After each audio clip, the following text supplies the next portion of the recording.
साहेब नमस्कार. नमस्ते. तुमच्या गावामध्ये जे पोषण आहार पोच केला जातो त्याच्यामध्ये काही प्रॉब्लेम असणार का?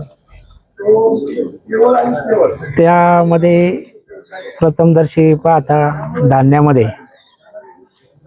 कमी प्रतीचं धान्य दिसतंय आणि दुसरी गोष्ट ज्या मिरची पावडर, हळद पावडर, मसाले हे केमिकल मिक्स आणि निकृष्ट दर्जाच्या दिसतात.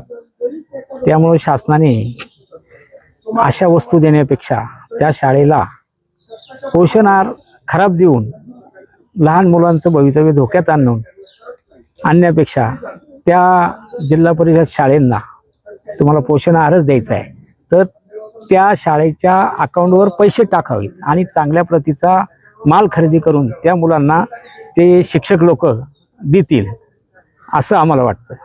जयशंकरराव, तर तुम्ही या पंचायत समितीचे सदस्य आहेत. तुमच्या विभागातली काळवाडी आहे. या ठिकाणी विद्यार्थ्यांना जो पोषण आहार पुरवला जातो 1ली ते 4थीच्या ट्रक पकडलेले आहे. एफडीएचे अधिकारी आलेले आहेत. काळवाडीचे सरपंच तुषार वामन यांचं म्हणणं आहे त्याच्यामधले ज्या वस्तू आहेत म्हणजे डाळी वगैरे मसाल्याचे पदार्थ हे आरोग्याला घातक आहे असं प्रथमदर्शनी त्यांची तक्रार आहे. तुम्ही घटनास्थळी आलात. प्रथमतः मी तुम्हाला सांगतो, एप्रिल महिन्याच्या एंडिंगला मी ज्यावेळेस अंगणवाडीला एक भेट देता एका अंगणवाडी सेविकेने मी ज्यावेळेस पोषण आहारावर चर्चा केली त्यावेळेस त्यांनी मला एक चिक्कीचे वडी खायला दिली. म्हटले साहेब एवढी चिक्कीची वडी खाऊन बघा. ती चिक्कीची वडी मी प्लास्टिकचा कागद कव्हरिंग फाडल्यानंतर तो जो घाण वास आला, तोंडात टाकायची इच्छाच नाही झाली. तुम्ही जर असा निकृष्ट प्रकारचा चिक्की असेल, आहार असेल जर या लहान लहान बालकांना देत असाल तर तुम्हाला तो कुठला नैतिक अधिकार नाही. त्याच्यानंतर सुट्टीचा पिरियड गेला. त्याच्यानंतर 25 जूनला पंचायत समितीमध्ये आमच्या मासिक मिटिंगमध्ये आमचे उपसभापती अमितजी ढोले यांनी एक पिशवीमध्ये काही पाकिट आणली होती. त्यांच्या मतदारसंघामध्ये काहीतरी अंगणवाडीचा असाच आहाराचा विषय झाला आणि काहीतरी प्रॉब्लेम झाला म्हणून ती पाकिट आणली आणि ती पाकिट पाहिल्यानंतर आम्ही ते पाण्यात टाकून पाहिली. त्याच्यावर प्रक्रिया म्हणजे हळदीवर जो हे करतायत खरी का खोटी त्यानुसार आम्ही पहिल्यांदा त्या ठिकाणी असा ठराव करून घेतला की हा जो पोषण आहार येतोय तो जर शासनाला द्यायचा तर चांगल्या पद्धतीचं द्या, अन्यथा देऊ नका.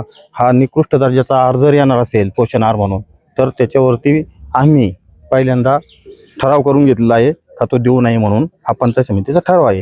राहिला विषय तुषार वामनचा. तुषार वामननी काल ज्या पद्धतीने या ठिकाणी गाडी अडवली असेल किंवा तो लोकशाहीचा एक भाग आहे. तुषार वामन म्हणजे एक सरपंच आहेत. त्यांनी ते सॅम्पल घेतले असतील त्या पद्धतीने ते केलं. ते त्यांच्या पदासोबत आणि गावाला जे योग्य वाटलं, आपल्या लहान लहान मुलांना जर योग्य आहार येत नसेल तर आपण याच्यावरती आवाज उठवला पाहिजे. म्हणून तुषार वामन आणि समस्त ग्रामस्थांनी जे या ठिकाणी हा आहार याचे नमुने घ्यायचे पाठवलेत. थोड्याच दिवसात आपल्याला त्याचे उत्तर येईल आणि दूध का दूध आणि पाणी का पाणी होऊन जाईल. या ठिकाणी जो निर्णय त्यांनी केला आहे तो कौतुकास्पद मी तरी म्हणेल. विद्यार्थी आणि शाळांना आणि पालकांना काय हवं?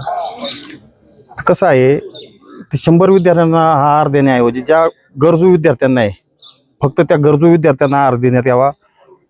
तो बाकीच्या विद्यार्थ्यांचा आहार वजा करून चांगल्या दर्जाचा उत्तम दर्जाचा आहार ज्यांना खरंच गरज आहे अशाच विद्यार्थ्यांना देण्यात यावा. आज पालक तुमच्याकडे नाही मागत, पालक तुमच्याकडे आहाराचा विषय घेत नाहीत.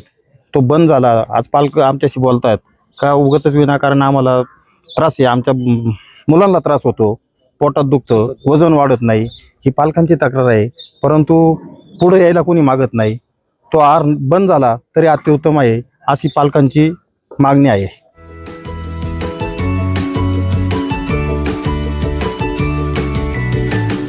बातम्या शेतीच्या, बातम्या मातीच्या, बातम्या अन्यायाच्या, गुन्हेगारीच्या,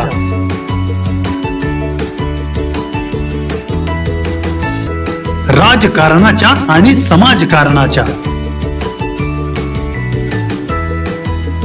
शोषणाविरुद्ध बुलंद आवाज, जनसामान्यांच्या हुंकाराची गाज, सत्कार्याला प्रोत्साहन,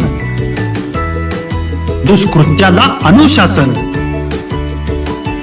निर्भीड, निस्पृह, सडेतोड, बेधडक आणि रोखटोक म्हणजेच विघ्नहर टाइम्स. शोध बातमीचा, ध्यास सत्याचा.